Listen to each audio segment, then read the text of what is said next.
Let's see, copy that and copy all of that.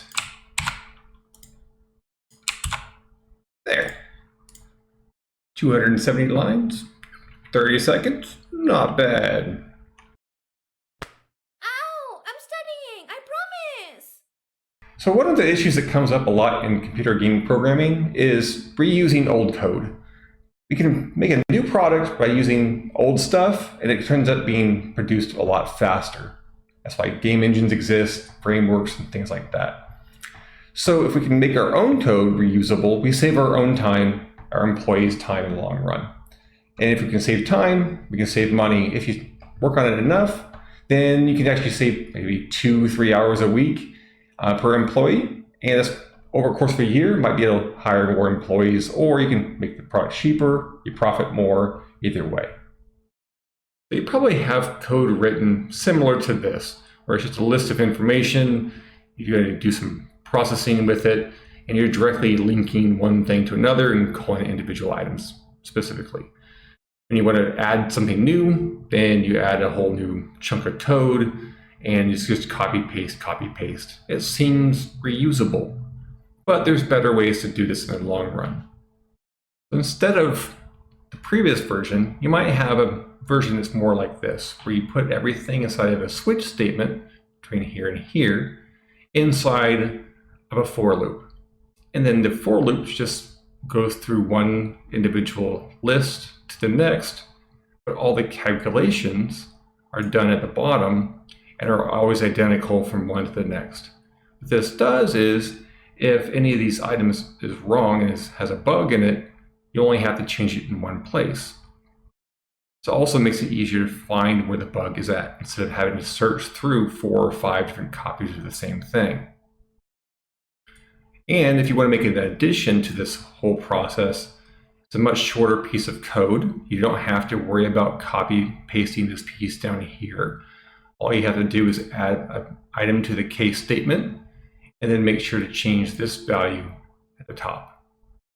So you might have a series of functions which look like this, where there's the same function, and the output is going to be the actual value type from one to another, or there's multiple copies of this thing, but they all do exactly the same thing along the way. They might pull from a different location, but they do exactly the same thing. And they return a value of a Boolean if it was found or not, because you're searching for something.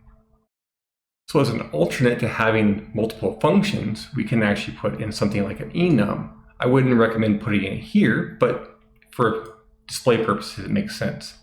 I can have an enum with different options that I want to pass in as a parameter for this function. So I have 1 instead of 4, like we had before.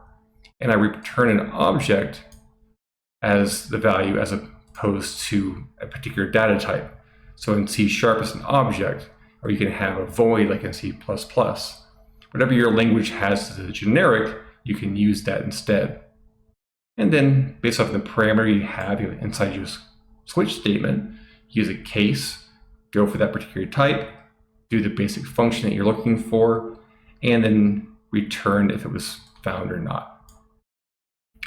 If you have a parameter that's not supported by this, that's the default. You throw out an error message, and by default, you're going to return false anyway. A little bit more advanced version of that is to add extra features to this function. So I have the ability to replace the value that is already there, or I can delete the entry completely from the list. I default it to false because it's probably not going to be used very often. And if I go through this, instead of just having the ability to find it like I had before, I now have the ability to change it first, or I delete it when it's done. I can even delete it and get the value after I've changed it if I so choose. So it's a matter of having one function to do everything as opposed to having multiple functions.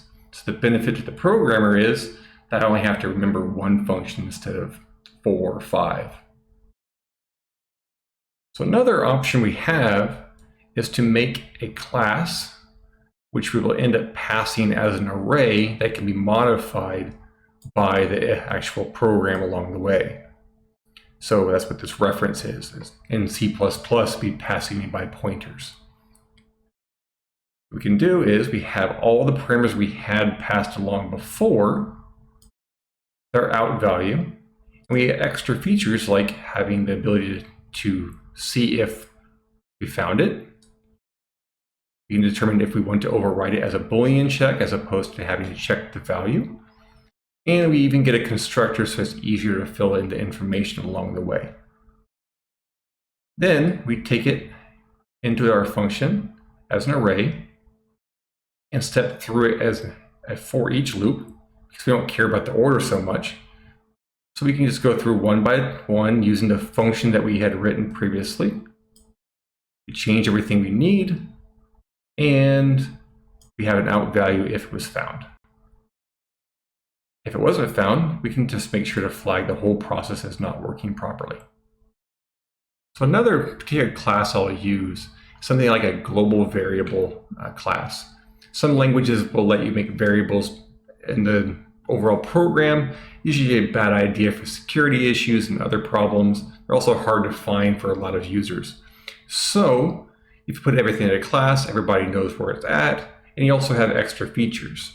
So in this case, I have a variable that is going to be used as something called a singleton. So I make a copy of this that's static for everybody else to use through the whole program, and then I can have access to all the things that are constants and things that are actually going to change while the game is running itself. So like the window size, particular settings about showing FPS and full screen and resolutions. Those are going to change from one user to the next, sometimes during the actual run of the game. Other options is I can actually put in extra functions that are going to be used throughout the whole program for like logging errors, resizing objects, copying objects, working with distances over and time, which become a big problem and have to be used throughout the whole program. So this type of class will help ease that process. I can copy paste it from one to the next. I never have to worry about where I put that function because it's all in one place. Another idea I use a lot is having a separate class that just has all of the constant values, all the reusable items. If you have a website, the name of the website. If you have a game name, the name of the game. And you put it all in one place to make it easier to work with and easier to find in the long run. There's nothing worse than having a code base that has 100,000 lines of code and then trying to find the item that you're looking for that's copy and pasted 15 times or more. So in this, you go in one place, change that one place, and it changes everywhere else in the program. Because it's a constant value, it's reused by the compiler, and it's as if it was in as a constant typed in string everywhere in your program, so there's no overall slowdown. So instead of individual functions, you might have classes, like a shape for a rectangle. So you might have one for a shape of a rectangle, a circle, a triangle, and so on. They're all going to have pretty much the same parameters, a width, a height, some kind of location inside the game world, the colors associated to it. And they're going to have some functions like moving it around and moving the center position from one place to another, and probably a draw function. Because everything is similar between each individual type of shape, you might actually be better off doing a generic one with an enum to define the actual shape that it belongs to, this particular item.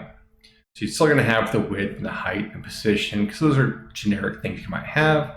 The only addition that has to be made is having one variable to track what the actual shape of that object is.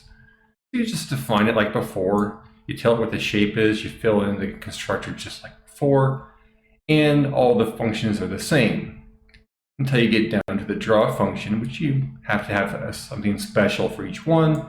So you just do a switch statement depending on what the actual shape is, the line, an oval, which is also a circle, a rectangle, which is also a square, and so on and so forth.